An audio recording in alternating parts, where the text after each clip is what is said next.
சற்று நேரத்துக்கு முன்பதாக கத்தர் தலைநகர் தோஹாவிலே சென்று இறங்கியிருக்கிறார் ஈரானுடைய ஃபாரின் மினிஸ்டர் அப்பாஸ் அராக்சி அவர். ஈரான் மீதான இன்றைய தாக்குதல்களை நாங்கள் முடிவுக்கு கொண்டு வந்திருக்கிறோம் என்று அமெரிக்கா அறிவித்திருக்கிறது. இன்றைக்கும் அவர்கள் பல தாக்குதல்களை நடத்தினார்கள். அந்த தாக்குதல்கள் 90 நிமிடங்கள் தொடர்ந்தது, கிட்டத்தட்ட 1.5 அவர். அனைவருக்கும் எரிசக்தி இல்லையேல் ஒருவருக்குமே எரிசக்தி இல்லை என்பதுதான் ஈரானுடைய திடமான திட்டம் என்பதை ஈரானுடைய புரட்சிகர காவலர் பிரிவு IRGC இன்றைக்கு வெளியிட்டிருக்கக்கூடிய அறிவிப்புல நம்ம பார்க்க முடியும். அமெரிக்காவினுடைய காங்கிரஸ்ல அமெரிக்க அதிபருக்கு எதிராக, குறிப்பாக இஸ்ரேலுக்கு எதிராக ஒரு முக்கியமான தீர்மானம் வர இருக்கிறது. அது என்னன்னு கேட்டா,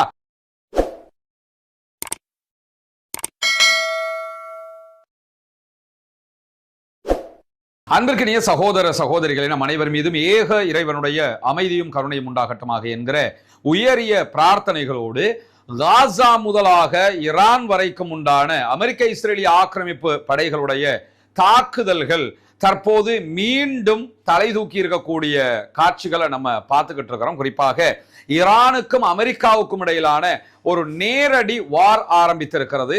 இந்த யுத்தம் என்பது எங்கு போய் முடிய போகிறது என்கிற கேள்விகள் இருக்கிறது. காரணம் என்னன்னு கேட்டா, ஹொர்முஸ் திறந்திருக்கிறது, யாரும் அதில் பயணிக்கலாம் என்கிறார் அமெரிக்க அதிபர் டொனால்ட் ட்ரம்ப்.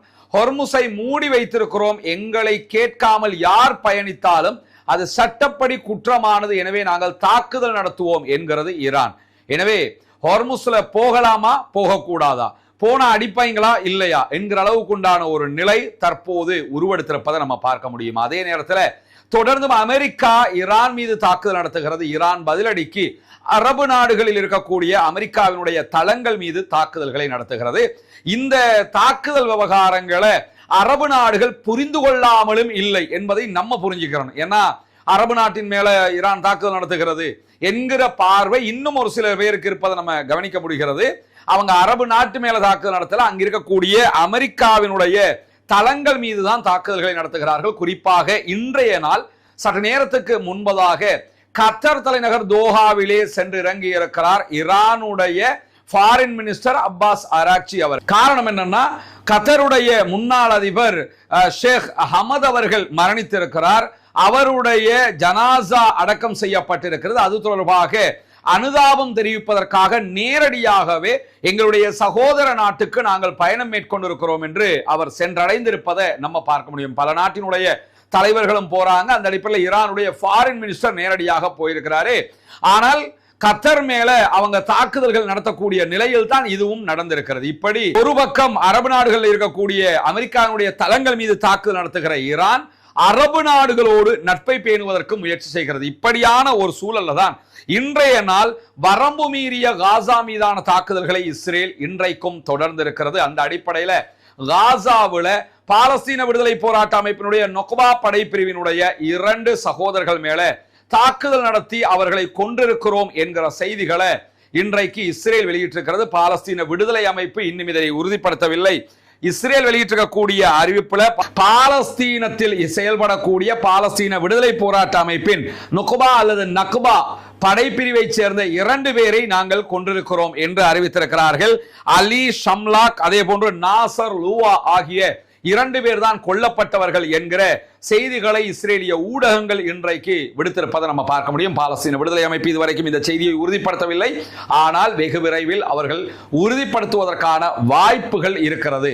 பொதுவாக காசாவில் இருக்கக்கூடிய போராட்ட அமைப்புகள் இஸ்ரேலோடு தற்போது யுத்த நிறுத்தத்தில் ஈடுபட்டிருக்கிறார்கள். இஸ்ரேல் தொடர்ந்தும் யுத்த நிறுத்த மீறல்களில் ஈடுபடுகிறது. அதற்கு இதுவும் ஒரு சாட்சியாக இருக்கிறது. இப்படியான சூழல் தான் ஈரான் மீதான இன்றைய தாக்குதல்களை நாங்கள் முடிவுக்கு கொண்டு வந்திருக்கிறோம் என்று அமெரிக்கா அறிவித்திருக்கிறது. இன்றைக்கும் அவர்கள் பல தாக்குதல்களை நடத்தினார்கள். அந்த தாக்குதல்கள் 90 நிமிடங்கள் தொடர்ந்தது, கிட்டத்தட்ட 1.5 அவர் தாக்குதல்கள் நடத்தப்பட்டது. அந்த தாக்குதல்கள் இன்றைக்கு பிற்பகல் ஈரானுடைய நேரம் 3 மணி வாக்குல முடிவுக்கு வந்திருக்கிறது என்று அமெரிக்கா அறிவித்திருக்கிறது. அமெரிக்காவுடைய சன்காம் வெளியிட்டிருக்கக்கூடிய அறிவிப்பு பிரகாரம் 90 நிமிடங்கள் தாக்குதல் நடத்தப்பட்ட நேரத்தில் கிரேட்டர் டன்ஃப் என்கிற தீவின் மீது தாக்குதல் நடத்தப்பட்டிருக்கிறது. ஈரானுக்கு மிக முக்கியமான ஒரு தீவாக இது பார்க்கப்படுகிறது. இங்கே கடலோர பாதுகாப்பு ரேடார் அமைப்புகள் இருக்கிறது என்று சொல்லப்படுகிறது. அந்த அமைப்புகள் மீதுதான் இன்றைக்கு தாக்குதல்கள் நடத்தப்பட்டிருக்கிறது. அதே போன்று ஈரானுடைய குரூஸ் ஏவுகணை சேமிப்பு கிடங்குகள், குரூஸ் ஏவுகணை ஏவுதளங்கள் மீதெல்லாம் நாங்கள் தாக்குதல்களை நடத்தி இருக்கிறோம் என்கிற அறிவிப்பை அமெரிக்கா விடுத்திருக்கிறார். இது தொடர்பாக ஈரான் இன்னும் எந்த விதமான கருத்துக்களையும் சொல்லாத நிலையில இன்றைக்கு Iran already Bahrain, Kuwait, Jordan உள்ளிட்ட நாடுகளில் இருக்கக்கூடிய அமெரிக்காவினுடைய தளங்கள் மேல மிக கடுமையான தாக்குதல்களை நடத்தியிருக்கு. ஜோர்டானுடைய அஷ்ராக் விமான நிலையத்தின் மீது தாக்குதல் நடத்தப்பட்டிருக்கிறது. அங்க இருக்கக்கூடிய அமெரிக்காவினுடைய விமானங்களுடைய ஓடுபாதைகள் மீது தாக்குதல் நடத்தப்பட்டிருக்கிறது.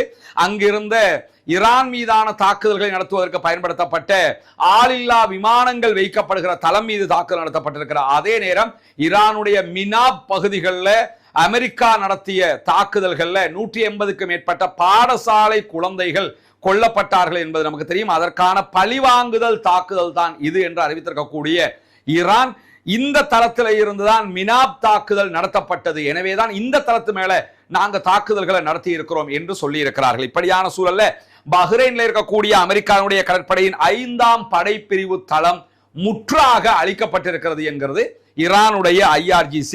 பல இலக்குகள் மீது இன்றைக்கு பஹ்ரைன்ல தாக்குதல்களை நடத்தி இருக்கிறோம் என்று அறிவித்திருக்கக்கூடிய IRGC கட்டளை மற்றும் கட்டுப்பாட்டு மையத்தின் மீது தாக்குதல்களை நடத்தி இருந்தோம். கடற்படையினுடைய ஆதரவு மேலாண்மை பிரிவின் மீது தாக்குதல்களை நடத்தி இருக்கிறோம்.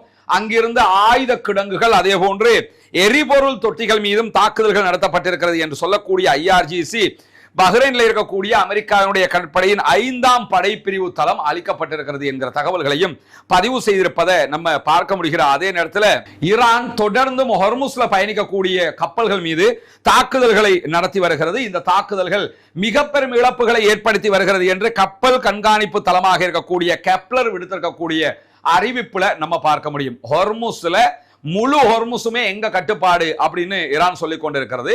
ஈரானோட ஒரு ஒப்பந்தத்தை போட்ட அமெரிக்கா ஈரானோட ஒரு பக்கம் ஒப்பந்தத்தை பண்ணிட்டு ஓமான் கடற்கரை வழியாக ஹொர்முஸ்க்கு போகக்கூடிய கப்பல்கள் பயணிக்கலாம், இதை ஈரான் தடுக்க கூடாது அப்படிங்கிற விதமாக ஒரு ரூட அறிவிச்சிருந்தாங்க. இதுதான் ஈரானுக்கு கோபம் வந்ததுக்கான காரணமே. எனவேதான் அந்த பகுதிகளில் போகக்கூடிய கப்பல்கள் மேல அவங்க தாக்குதல்களை நடத்தி இருந்தார்கள். ஓமான் வழித்தடம் என்பது தற்போது கப்பல்களுக்கு ரொம்ப பாதுகாப்பற்ற வழித்தடமாக மாறி இருக்கிறது என்று சொல்லக்கூடிய கப்பல் கண்காணிப்பு தளம் கெப்லர். எனவே ஓமான் வழியாக அமெரிக்கா அறிவித்த பாதையில் பயணிப்பதற்கு கப்பல்களுடைய நிறுவனங்கள் தயாராக இல்லை. ஈரான் சொல்லக்கூடிய வழித்தடத்தின் மீதுதான் பயணிப்பதற்கு அவர்கள் தயாராக இருக்கிறார்கள் என்கிற செய்திகள் வெளியாகி இருக்கிறது. ஆனால் ஈரான் சொல்லக்கூடிய வழித்தடத்திலும் இப்போது பயணிக்க முடியாது. காரணம் என்னன்னா ஹொர்முஸ் அவங்க மூடிட்டாங்க. எனவே தற்போது ஹொர்முஸ் பகுதியில் கப்பல் போக்குவரத்துக்கு மிகப்பெரிய சங்கடம் ஏற்பட்டிருக்கக்கூடிய நிலையில இன்றைக்கு ஹொர்முஸ்ல 2 கப்பல்கள் ஒன்றோடு ஒன்று மோதி இருக்கிறது. அதுல எத்தனை பேர் கொல்லப்பட்டிருக்கிறாங்க என்கிற செய்திகள் இன்னும் விரிவாக வெளியாகவில்லை. ஆனால் அது தொடர்பான வீடியோக்கள் வெளியாக இருக்கிறது. ஒன்றோடு ஒன்று 2 கப்பல்கள் மோதி கொண்டிருக்கக்கூடிய செய்திகளுக்கு மத்தியில தான் ஹொர்முஸ் நீர்வழிப்பாதை மூடப்பட்டிருக்கிறது என்பதை அனைவரும் நினைவில் கொள்ள வேண்டும் என்று சொல்லுகிற ஈரான் எச்சரிக்கை துப்பாக்கி சூடு மூலமாக 2 கப்பல்கள் இன்றைக்கு தடுத்து நிறுத்தப்பட்டிருக்கின்றன என்கிற செய்திகளையும் சொல்லி இருக்கிறார்கள்.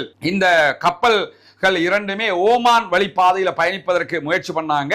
அதனால நாங்க தடுத்து நிறுத்திருக்கிறோம் சொல்லக்கூடியவங்க ஹொர்முஸ் வழியாகவும் யாரும் பயணிக்க கூடாது என்பதை சொல்லி இருக்கிறார்கள். இதன் மூலமாக அமெரிக்கா ஈரான் பேச்சுவார்த்தைகள் முற்றுமுழுதாக முடங்கி இருக்கிறது என்பதையும் நம்ம புரிந்து கொள்ளுகிற அதே நேரத்தில் அனைவருக்கும் எரிசக்தி இல்லையேல் ஒருவருக்குமே எரிசக்தி இல்லை என்பதுதான் ஈரானுடைய திடமான திட்டம் என்பதை ஈரானுடைய புரட்சிகர காவலர் பிரிவு IRGC இன்றைக்கு வெளியிட்டிருக்கக்கூடிய அறிவிப்புல நம்ம பார்க்க முடியும். அமெரிக்கா தன்னுடைய துறைமுகங்கள் மீது மீண்டும் மீண்டும் கடற்படை முற்றுகையை விதித்துக் கொண்டிருக்கிறது என்று சொல்லக்கூடிய ஈரானுடைய IRGC மத்திய கிழக்குல இருக்கக்கூடிய நாடுகள் அனைத்தும் எரிசக்தியை ஏற்றுமதி செய்வதைத்தான் தொழிலாக வைத்துக் கொண்டிருக்கின்றன. எனவே நீங்கள் தொழில் செய்ய வேண்டும் என்றால், வருமானம் ஈட்ட வேண்டும் என்றால் அனைவருக்குமே பெட்ரோல் கிடைக்கணும் என்று சொன்னா நாங்க சொல்றதை நீங்க கேட்கணும். அமெரிக்கா சொல்றதை கேட்கறதுன்னா ஒருத்தனுக்குமே பெட்ரோல் விற்கவும் முடியாது, வாங்கவும் முடியாது. கிடைச்சா எல்லாருக்கும் கிடைக்கணும்னா நாங்க சொல்றதை கேளுங்க. நாங்க சொல்றதை கேட்காம அமெரிக்கா சொல்றதை கேட்கறதா இருந்தா ஒருவருக்குமே பெட்ரோல் இல்லை. இதுதான் எங்களுடைய நிலைப்பாடு என்பதை IRGC மிக தெளிவாக இன்றைக்கு சொல்லியிருக்கக்கூடிய செய்திகளும் வெளியாகி இருக்கக்கூடிய நேரத்தில் தான் ஈராக்ல இருக்கக்கூடிய துறைமுகத்துல இன்றைக்கு ஆளில்லா விமான தாக்குதல் நடத்தப்பட்டிருக்கிறது.